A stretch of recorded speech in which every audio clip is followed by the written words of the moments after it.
오늘은 페마 초드론의 모든 것이 산산이 무너질 때라는 책 내용 중 일부입니다. 마음 공부란 무엇일까? 그것은 아주 작은 배 한 척에 몸을 의지한 채 미지의 땅을 찾아 망망대해로 나아가는 것과 같다. 그 과정에는 어떤 두려운 순간이 꼭 오기 마련이다. 저 수평선 끝에 낭떠러지가 있어. 그대로 추락하는 건 아닐까? 와 같은 본능적인 두려움 말이다. 우리는 그런 두려움을 마주할 만한 용기나 배짱이 있는지 가늠해 보지도 않고 그냥 뭔가에 이끌려 마음 공부를 시작한다. 사실 두려움은 매우 보편적인 경험이다. 아주 작은 미물조차도 두려움을 느낀다. 바닷가를 거닐다가 말미잘에 부드럽고 흐느적거리는 몸에 손가락을 살짝 갖다 대보라. 녀석은 솔솔아치게 놀라며 몸을 바짝 움츠릴 것이다. 이런 현상은 살아있는 모든 생명체들이 가진 무의식적인 반응이다. 따라서 외부에서 오는 알 수 없는 두려움을 부정적으로 여길 필요가 없다. 이것조차 삶의 일부이며 온 생명이 공유하는 무엇이기 때문이다. 우리는 주위에 아무것도 의지할 게 없거나 죽음 혹은 고독이 성큼 다가올 때 저항하고 몸을 움츠린다. 하지만 그런 때일수록 움츠리거나 회피하지 말고 지금 여기에 집중해야 한다. 그 순간 우리가 겪는 모든 경험이 더욱 생생하게 와닿을 것이다. 어디로도 도망칠 수 없을 때 모든 것은 더욱 뚜렷하게 실체를 드러낸다. 내게도 그와 같은 경험이 있다. 장기간 집중적으로 명상을 하던 어느 날 느닷없이 벼락을 맞은 듯 온 머릿속이 환하게 밝아졌다. 그때 지금 이 순간에 온전히 머무르는 한 내가 지어낸 이야기에 휩쓸려 갈 수 없다는 생각이 떠올랐다. 누구나 공감할 만한 생각이다. 하지만 그저 남의 말만 듣고 고개를 끄덕이는 것과 스스로 진리를 탐구해 알아차리는 것은 하늘과 땅 차이다. 스스로 진리를 깨우친 사람은 거기서 쉽게 벗어나려고 해도 벗어날 수 없으며 자연스럽게 변한다. 매 순간 만물은 늘 변한다는 무상의 이치를 더 생생히 알아차린다. 자비심과 탐구심, 용기도 더 생생해질 것이다. 더불어 두려움도 생생해질 것이다. 일체의 선입견을 버리고 지금 이 순간에 온전히 존재하며 나아가 마음이 한 번도 도달하지 못한 미지의 영역에 첫 발을 내디뎌 보라. 누구나 자신의 처지가 정처없고 막막하게 느껴질 것이다. 그런데 그 순간이야말로 우리의 이해력이 넓어지는 좋은 기회다. 물론 지금 여기가 얼마나 상처입기 쉬운 위태로운 지점인지 깨닫고 그 허망함에 맥이 빠지거나 연민이 솟아나기도 한다. 사람들은 수행이라는 이름의 내적 탐구를 시작하면서 온갖 이상과 기대로 가슴이 부푼다. 오랜 세월 느꼈던 영적인 괴로움에서 벗어나려고 분주하게 답을 찾는다. 하지만 그 영적인 괴로움은 우리가 벗어나야 할 괴물이 아니라 오히려 수행을 통해 다가가야 할 대상이다. 내가 처음으로 명상 수업에 참가했을 때 강사가 이런 말을 했다. 주의하세요.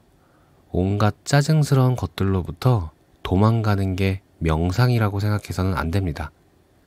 하지만 우리는 스승들의 경고를 제대로 이해하지 못한다. 오히려 그 경고 때문에 오해가 깊어지는 경우도 있다. 나는 두려움을 이해하고 친근하게 여기며 두려움의 눈동자를 똑바로 쳐다보라고 말한다. 이는 우리에게 닥친 문제를 해결하기 위한 수단이 아니다. 지금까지 우리가 길들여진 보고, 듣고, 맛보고, 생각하는 방식에서 완벽하게 벗어나기 위해서다. 우리가 진정으로 두려움을 받아들이는 수행을 하면 시간이 갈수록 겸손해진다. 교만은 집착할 때 생기는데 수행은 그런 집착 자체를 차단하기 때문이다. 때로는 교만이 일시적으로 비집고 들어오기도 한다. 이때 용기를 내 자신을 들여다보면 그것을 쉽게 제압할 수 있다. 앞서 말했듯 수행은 뭔가에 맹목적으로 사로잡히는 집착과는 아무런 관련이 없다. 대신 죽을 수 있는 용기, 몇 번이라도 죽고 또 죽을 수 있도록 자신을 내던지는 용기와 더 가깝다. 나는 인도에서 열린 영적 체험을 주제로 한 강연회에 참석한 적이 있다. 그때 강연자는 자신의 부정적인 감정들을 모두 없애기로 결심하고 노력했던 경험담을 들려주었다.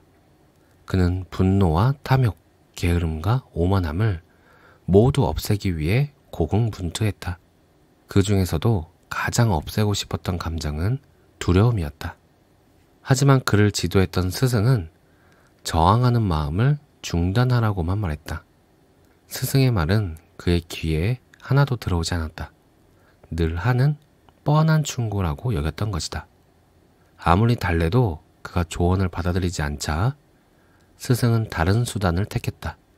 그를 불러 산기슭에 있는 작은 오두막에서 홀로 명상을 하도록 했다. 그는 오두막 문을 닫고 명상에 집중했다. 날이 어두워지자 작은 초 세자루에 불을 켰다. 자정이 가까워질 무렵 방의 구석에서 뭔가 이상한 소리가 들렸다. 어둠 속에서 자세히 살펴보니 커다란 뱀이 눈앞에서 꿈틀거리고 있는 게 아닌가? 그것은 꼭 독이 바짝 오른 킹코브라처럼 보였다. 뱀은 고개를 설레설레 흔들면서 바로 앞까지 다가왔다. 그는 잔뜩 겁에 질려 밤새 그 뱀에게서 눈을 떼지 못했다. 너무 무서워서 옴짝달싹도 할 수 없었다. 그 작은 오두막에는 뱀과 그 남자, 그리고 두려움만이 남아있었다. 그런 상태로 날이 밝았다. 마지막 남아있던 초마저 다 타버리자 그는 느닷없이 울음을 터뜨렸다. 절망감 때문이 아니었다. 그를 울게 만든 것은 깊은 연민이었다. 그는 인간과 동물을 비롯해 세상 모든 생명체들이 갈구하는 욕망이 무엇인지 느꼈다. 뭇 생명들이 가진 불안과 두려움, 그리고 그로 인한 대립을 이해했다. 그는 자신이 했던 명상이 아무것도 아니며 그저 두려움과 대립만을 증폭시켰다는 것을 깨달았다. 그는 자신이 화내고 질투했다는 것을 받아들였다. 저항하고 투쟁했다는 것을 받아들였다. 두려워했다는 사실을 가슴 깊이 받아들였다. 자신이 값을 매길 수 없을 만큼 존귀한 존재라는 사실을 받아들였다. 나아가 그는 자신이 지혜로우면서도 어리석은 존재라는 사실을 깨달았다. 칠흑 같은 어둠 속에서의 깨달음에 감사해 그는 뱀에게 다가가 절을 했다. 그러고 나서는 바닥에 드러누워 잠에 골아떨어졌다. 그가 깨어났을 때 뱀은 어디론가 사라지고 없었다. 그 뱀이 단지 상상의 산물이었는지 진짜였는지는 알 수 없었다. 그는 아무런 상관이 없었다. 강연의 막바지에 이르러 그는 이런 말을 했다. 두려움과 친해짐으로써 내가 상상 속에서 그렸던 드라마는 사라졌습니다. 또한 나를 둘러쌌던 세상과의 장벽도 허물어 버렸습니다. 우리는 모두 두려움에서 도망치기 위해 달린다. 하지만 우리에게 그런 맹목적인 질주를 그만두라고 말해주는 사람은 아무도 없다. 우리는 두려움을 똑바로 쳐다볼 줄도, 머무르는 법도, 친구가 되는 법도 모른다. 우리는 약간만 두려운 일이 생겨도 습관적으로 도망치거나 제정신을 잃고 그것에 매몰되어 버린다. 가장 안타까운 것은 자신을 속임으로써 지금 이 순간을 송두리째 잃어버린다는 점이다. 다행히 세상에는 도망치고 싶어도 그럴 수 없는 종류의 두려움이 있다. 완전히 벼랑 끝에 내몰리는 순간이 바로 그런 때다. 이 순간에는 모든 것이 산산이 부서져 가장 심오한 영적 진리조차 진부하고 보잘것없이 느껴진다. 아무데도 숨을 곳이 없다는 걸 누구나 안다. 아무리 긍정적인 마음을 짜내려고 해도 두려움이 좋은 일로 여겨지지 않는다. 하지만 그런 경험 덕분에 겉돌기만 했던 가르침들이 하나하나 가슴에 와닿을 것이다. 그러니 이제부터는 두려움이 다가오면 스스로를 행운아라고 여겨라. 바로 그 지점부터 용기가 샘솟을 것이다. 우리는 흔히 용감한 사람들은 원래 두려움 없이 타고났다고 생각한다. 물론 진실은 그렇지 않다.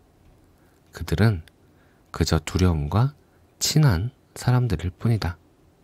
오늘 내용은 여기까지입니다. 오늘도 감사합니다. 사랑합니다.